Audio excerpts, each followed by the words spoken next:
제6장 이상한 여행. 요트 선착장은 한여름이라 성황을 이루고 있었다. 다양한 배들이 묶여있고 그 주변은 출발을 앞두고 활기에 넘쳤다. 몸을 구릿빛으로 태운 젊은이들이 눈에 띄었다. 짐을 옮기는 그들의 모습이 흥에 겨워 부럽기만 했다. 바다는 햇살을 받아 반짝이고 있었다. 그 색깔이 너무나도 파랬다.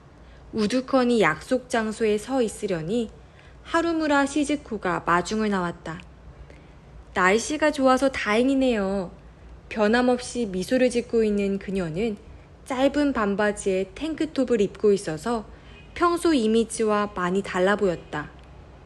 다른 사람들은 벌써 다 모였나요? 내가 물었다. 네, 두 분이 마지막입니다. 그녀 뒤를 따라가자 흰색 요트 갑판 위에 야마모리 사장이 서 있는 게 보였다. 그가 우리를 발견하고 티셔츠 밑으로 드러난 굵은 팔뚝을 들어올렸다. 지난번에는 실례가 많았습니다. 배 옆까지 가자 그가 말을 걸었다. 실례합니다. 내가 말하자 그는 검은 선글라스를 벗고 하늘을 올려다보며 말했다. 바다 여행을 하기엔 최고로 좋은 날입니다. 가네이 사부로가 말없이 다가와 우리 짐을 배 안으로 옮겨줬다. 그의 뒤를 따라 객실로 들어가자 작은 침대가 놓여있고 비서인 무라야마 노리코와 야마모리 부인이 보였다. 무라야마 노리코는 우리를 보자 가볍게 고개를 숙였지만 부인은 고개조차 돌리지 않았다. 지난번 유미를 데려간 것 때문에 화가 난 상태일지도 모른다. 유미도 객실로 들어온 사람이 우리라는 걸 알아차린 듯 했다.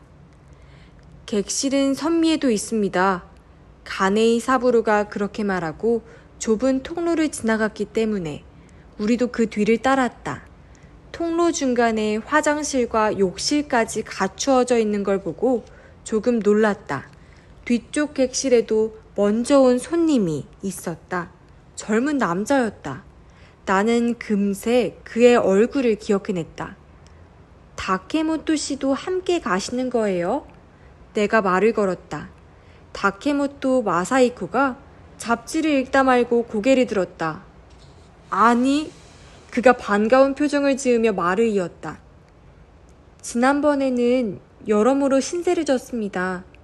가네이 사부로가 객실을 나서길 기다렸다가 후유코에게 그를 소개했다. 실은 야마모리 사장한테서 이야기 들었습니다. 형이 죽은 장소에 가보지 못해서 내친 김에 이번 요트 여행에 참가하기로 했죠. 그러셨군요. 마음이 복잡해졌다. 다케모토 마사이코는 야마모리 사장을 친절하고 좋은 사람으로 생각할지도 모른다. 형을 죽도록 내버려둔 사람이라고는 꿈에도 생각 못할 것이다. 그 뒤로는 어떠셨어요? 아무도 뒤를 캐지 않았죠? 네, 최근에는 없었습니다. 맞아요. 덱을 만나고 난 다음부터요. 그러셨군요. 나는 순순히 고개를 끄덕였다. 10분 뒤 우리를 태운 배가 출발했다. 나는 그 배가 어디를 향해 가고 있는지 그때는 전혀 알지 못했다. 요트는 느린 속도로 나아갔다. 하지만 요트의 원래 속도가 어느 정도인지 몰랐기 때문에 이게 빠른 건지 느린 건지 판단할 수가 없었다. 배를 조종하는 야마모리 사장이 느긋하게 가자라고 했기 때문에 아마 느린 쪽일 거라고 생각했을 뿐이다. 나와 후유코는 배 뒤에 나란히 앉아 멀어지는 육지를 바라봤다.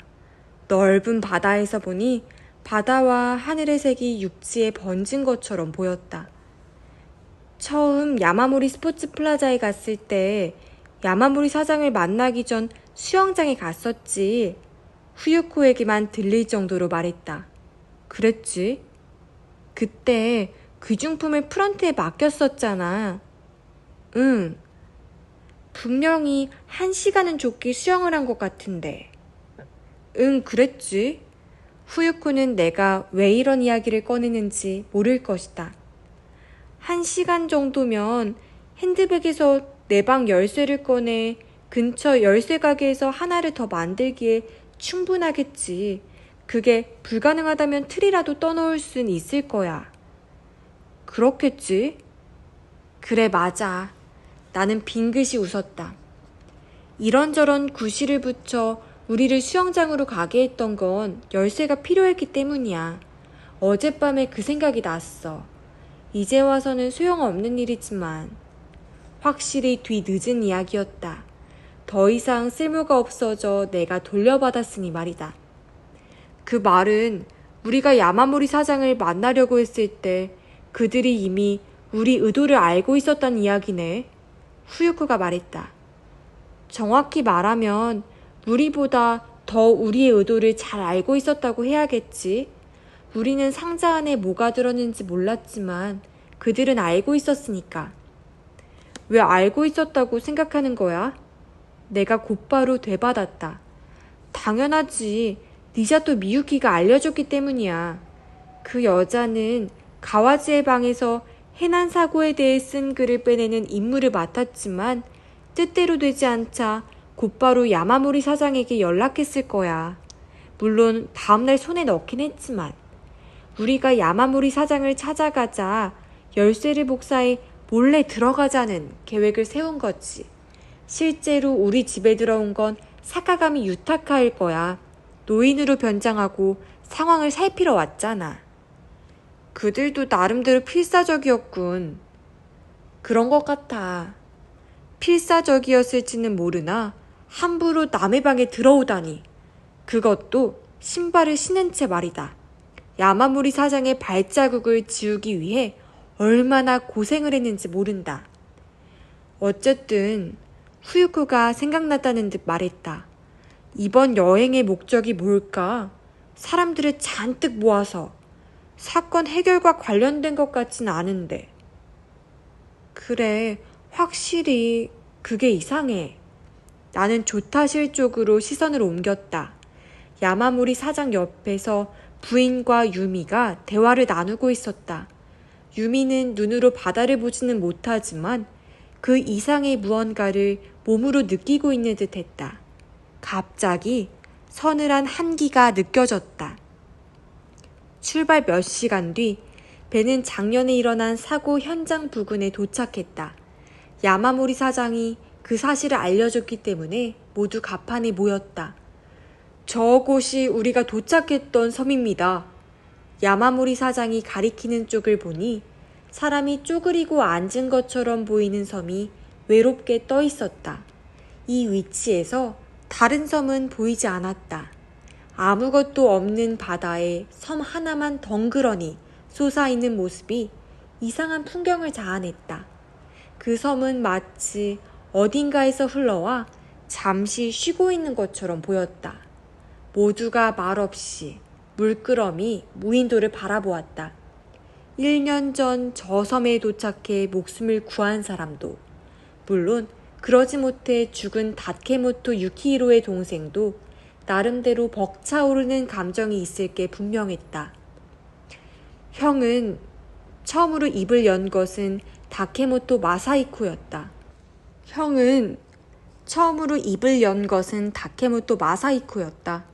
어느새 그는 작은 꽃다발을 안고 우리 뒤에 서 있었다. 형은 수영을 정말 잘했습니다. 조용했지만 모두가 알아들을 수 있는 목소리였다. 그런 형이 바다에서 죽다니 꿈에도 생각 못한 일입니다. 내 옆으로 다가온 그가 형을 삼킨 바다에 꽃다발을 던졌다. 꽃다발은 한동안 우리 바로 밑에 떠 있다가 천천히 멀어지기 시작했다. 다케모토 마사히코가 바다를 향해 두 손을 모았다. 우리도 그를 따라했다. 만약 우리 옆을 지나가는 배가 있었다면 우리의 행동이 어떻게 보였을까? Y섬에는 예정대로 그날 저녁에 도착했다. 숙소에서 자동차가 마중을 나왔다. 만약 차가 없다면 숙소까지 걸어가는 도중에 해가 저물어 버릴 만큼 적막 강산이었다. 마이크로버스를 타고 도착한 숙소는 지은 지 얼마 안 되어 보이는 2층짜리 건물이었다. 철근 콘크리트로 튼튼하게 지은 고크민 슈크샤, 즉 유명한 리조트나 국립공원 지역에서 지방자치단체가 운영하는 숙박시설 스타일이었다. 건물 앞에는 나무 울타리로 둘러쳐진 주차장이 있었다. 숙소로 들어가 일단 각자의 방으로 향했다. 나와 후유코의 방은 2층 맨 끝에 있었다. 남쪽 창문 밑에 주차장이 있고 그 너머로 바다가 보였다. 방에는 침대 2개와 작은 책상 하나, 그 옆에 테이블과 등 의자가 놓여 있었다. 침대 머리맡 스탠드에는 자명종 시계가 놓여 있었다. 지극히 평범한 방이었다. 저녁 식사는 6시부터 시작되었다.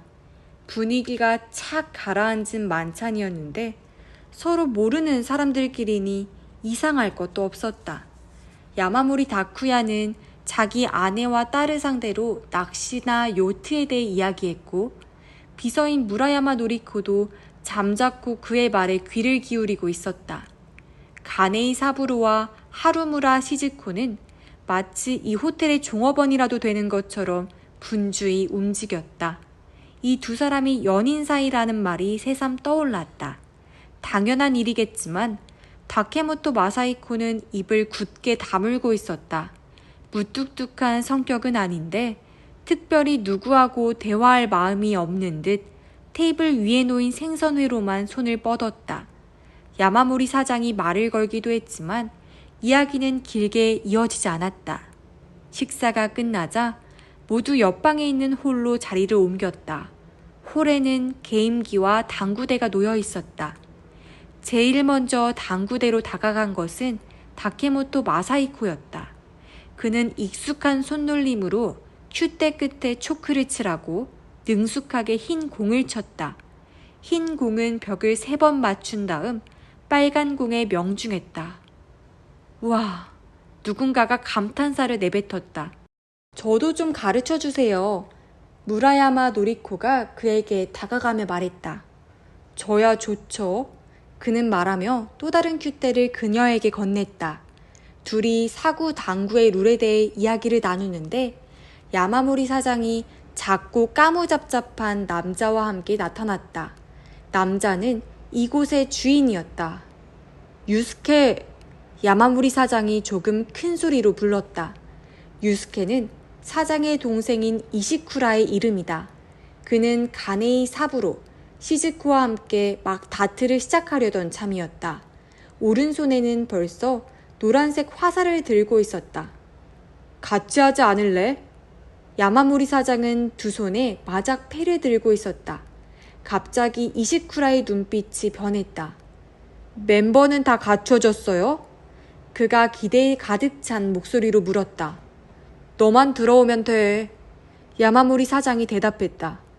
여기 주인장하고 주방장이 상대해주기로 했어. 그럼 나도 잠깐 해볼까? 이렇게 말하며 이시쿠라는 그들과 함께 계단 쪽으로 갔다. 지하에 마작 룸이 있다는 사실은 건물 구조도를 보고 이미 알고 있던 터였다. 갑자기 음악 소리가 들려서 주위를 살펴보니 야마모리 부인이 구석에 놓인 주크박스에서 막 몸을 돌리고 있었다. 부인이 소파에 앉아있는 유미에게 다가가 무슨 말인가를 건넸다. 유미는 손가락으로 책을 훑고 있었다. 아마 점자책일 것이다.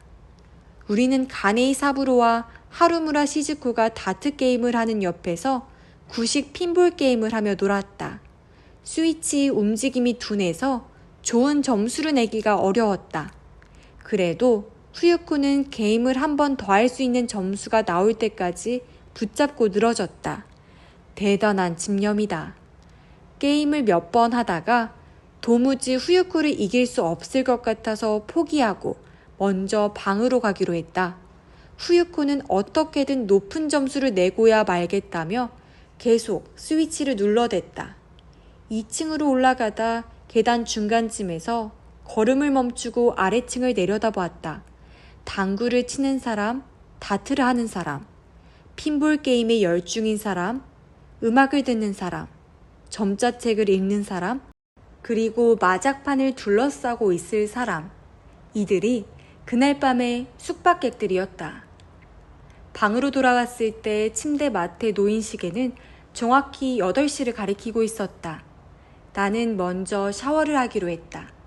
욕실에 들어가 욕조에 물을 받았다. 샤워라고는 해도 일단 몸을 느긋하게 담그지 않으면 성에 차지 않는다. 더운 물은 나이아가라 폭포처럼 콸콸 쏟아졌다. 욕조에 물을 채우는 동안 이를 닦고 세수부터 했다. 비치된 타월은 질이 좋아 부드러웠다. 세수를 마쳤을 때쯤 물이 거의 차 어깨까지 푹 담글 수 있었다. 수도꼭지를 잠그자 어딘가로 빨려 들어간 것처럼 모든 소리가 사라졌다. 물속에서 스트레칭을 하며 이번 여행에 대해 생각했다. 이 여행에는 어떤 목적이 있는 걸까? 일주기라고는 하지만 진심이라고 생각하긴 어렵다. 그렇다면 이 멤버를 한 곳에 모아야만 하는 이유가 따로 있단 말인가? 마음에 걸리는 게 한 가지 있었다. 야마모리 사장이 왜 우리를 이 모임에 초대했느냐는 것이다. 무슨 음모를 꾸밀 생각이라면 우리는 방해만 될 뿐인데 말이다.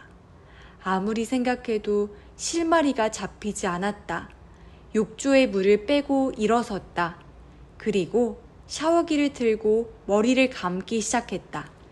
욕실은 배수구로 빠져나가는 물소리와 샤워기에서 나오는 물소리로 가득 찼다. 욕실에서 나오니 후유코가 침대에 누워 잡지를 보고 있었다. 핀볼 게임은 끝낸 거야? 목욕 타월로 머리를 말리며 물었다. 동전을 다 써버려서. 동전이 있으면 계속할 작정이었단 얘긴가? 후유코의 또 다른 일면을 본 것 같았다. 다른 사람들은? 야마모리 부인하고 유미는 아직 로비에 있어. 다케모토하고 무라야마는 여태 허슬러 기분을 만끽하고 있고 상당히 죽이 잘 맞는 것 같던데. 시즈코는? 산책 나간다고 들었는데 잘 모르겠어. 후유코는 심드렁하게 말했다. 머리를 말린 후 책상에 앉아 대학 노트에 그동안의 사건을 정리하기 시작했다. 이번 우리의 이야기를 논픽션 소설로 쓰겠다는 생각도 있었기 때문에 그 작업도 조금씩 해둬야 했다.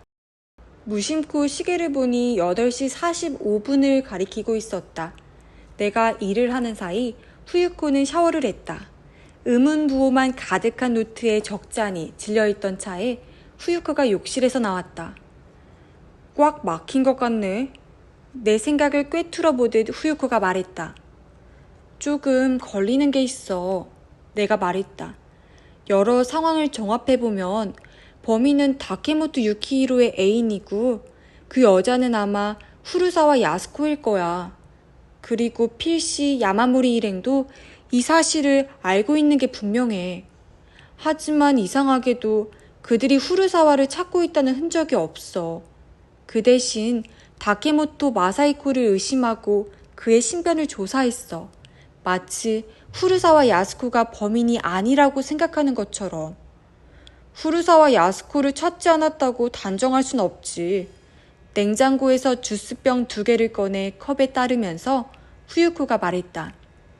우리 몰래 알아보고 있을지도 모르잖아. 마사이코를 조사한 것도 우리가 그 사람을 접촉하지 않았다면 모르고 지나갔을 거야. 그야 그렇지만. 아, 고마워.